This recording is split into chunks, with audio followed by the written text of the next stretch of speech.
This is your tax revenues of the United States of America. It's about 17% of GDP. The biggest spending in the United States goes to welfare. This is closely followed by Medicaid. And then after that, we've got defense, we've got interest payments on debt. There is a big shortage of revenues compared with your costs. And that is especially because the interest on the debt is getting bigger all the time. When you spend more than your revenues, that is called a budget deficit. He said, here's my 4 plans to fix the budget deficit and this unsustainable debt path that we're on. Number 1, we have to grow the economy. Now, you don't grow an economy by increasing taxes. No, we've got to cut taxes. One of these disappears straight away. The only way to increase your revenues when you're cutting taxes is to get the economy bigger, because this is a percentage of GDP.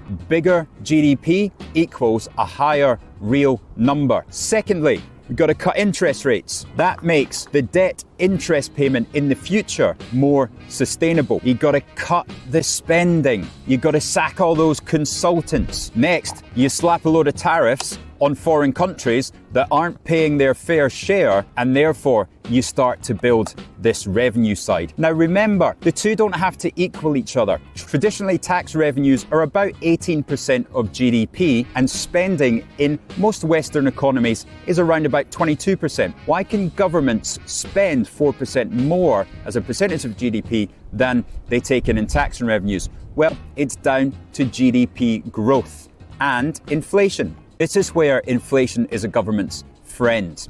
It might not help you with the cost of your groceries, but it does mean over time, if you manage to grow your economy by 2% a year through productivity gains or through demographics, then stick 2% inflation on top of that, meaning you get real GDP growth of 2% and you get nominal GDP growth of 4%. That is the difference between your tax revenues of 18 and your spending of 22. Now, the next thing you do to help the economy grow is deregulate the banks. If banks are lending more, companies can borrow, they can hire more staff, and they can expand their profits. There is some additional tax revenue from that corporation tax. As you cut interest payments, you cut a little bit out of defense and you get rid of a lot of consultants, and you start to charge some of your friends some tariffs slowly. You build the economy, you get economic growth going up again, and you've got your balanced